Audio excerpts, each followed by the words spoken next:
नमस्कार दर्शक, देख रहे हैं आप। मैं हूं अमित कुमार। इस बार लोकसभा चुनाव में कोडरमा में बड़ी प्रचंड बहुमत से अन्नपूर्णा देवी की जीत हुई है और प्रचंड बहुमत के बाद अब विधानसभा की तैयारी में भारतीय जनता पार्टी जुट गई है। तो ऐसे में कोडरमा से प्रभारी हैं हमारे साथ भैया अभिमन्यु प्रसाद हैं। हम उनसे सीधे बात करते हैं और जानने की कोशिश करते हैं क्या कुछ राज रहा इसमें और क्या आगे कुछ ये करने वाले हैं विधानसभा चुनाव में। क्या इस बार जो लोकसभा चुनाव में प्रचंड बहुमत से, भारी बहुमत से जो जीत हुई है अन्नपूर्णा देवी की, तो कैसे उसको आप निपटाएं? सबसे पहले तो अमित जी आपका बहुत बहुत धन्यवाद। और जहाँ रही बात इस बार लोकसभा और कोडरमा लोकसभा की, तो आप एकदम बिल्कुल सही कह रहे हैं कि कोडरमा लोकसभा में इस बार श्रीमती अन्नपूर्णा देवी जी जो वहाँ की प्रत्याशी रही थी, अभी केंद्रीय मंत्री हैं और पूरे झारखंड में सबसे ज़्यादा वोट से जीतने का श्रेय भी उनको जाता है। उनका जो कार्य करने का जो शैली है और भारतीय जनता पार्टी के जितने भी संगठन के लोग हैं उन सब का जो आपसी तालमेल है वो कोडरमा में दिखा। और बहुत सारी ऐसी योजनाएं थी, विकास की योजनाएं थी जो कोडरमा लोकसभा के लोगों को काफ़ी भाया और लोगों ने अपना समर्थन और पूर्ण समर्थन श्रीमती अन्नपूर्णा देवी जी को दिया, भारी बहुमत दिया। और इसी का नतीजा है कि अन्नपूर्णा देवी जी पुनः मोदी जी के सरकार के कैबिनेट में महिला बाल कल्याण मंत्री बनी।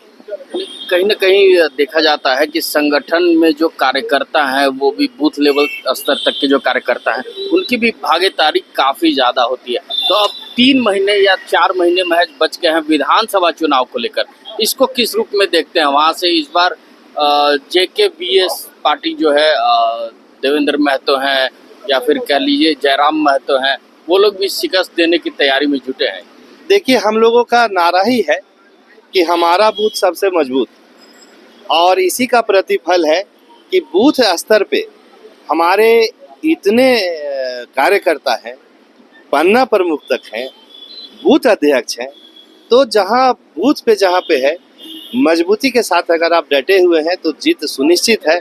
और हमारे जो दल के कार्यकर्ता हैं वो बूथ पर के सिपाही हैं और हम फिर कहेंगे कि आने वाले भी जो चुनाव में यही बूथ जो है वो हम लोगों को पुनः विजय दिलाएगी। JKBS जो पार्टी है, जयराम महतो की पार्टी है, वो भी इस बार तीसरे नंबर पर रही। कोडरमा से बात कर लें या फिर रांची से बात कर लें या फिर गिरिडीह की बात कर लें। देखिए, अभी एक उनका पार्टी है, हमारा मानना है कि एक जातिगत आधारित पार्टी है और वो लोग मेहनत अपना कर रहे हैं। इस राजनीतिक में या राजनीतिक दलों में लोग प्रयास करते हैं, उनका अपना प्रयास है। एक सवाल और है कि हजारीबाग से आप आते हैं।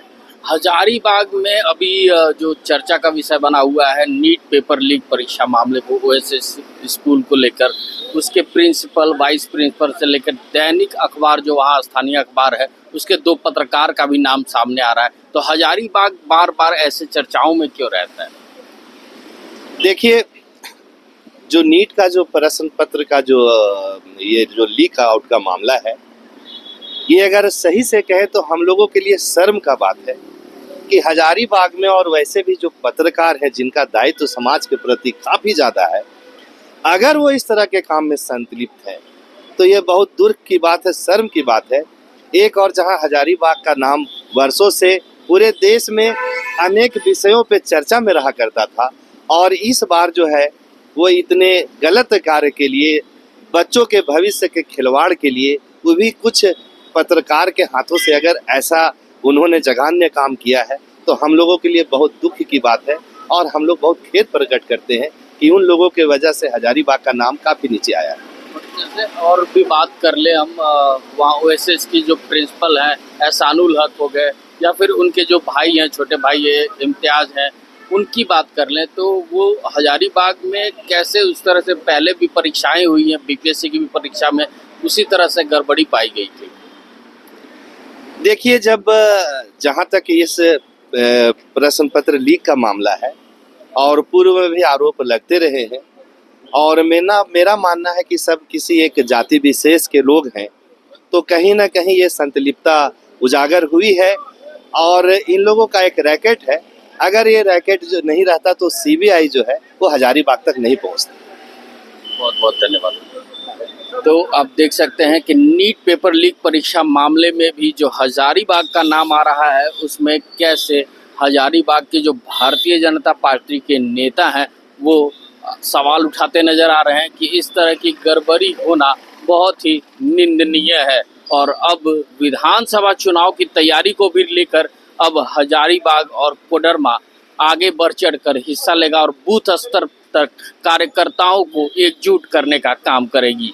ऐसे ही तमाम खबरों के साथ जुड़े रहने के लिए हमारे चैनल को लाइक एंड सब्सक्राइब जरूर करें। अमित कुमार, दर्श न्यूज, रांची।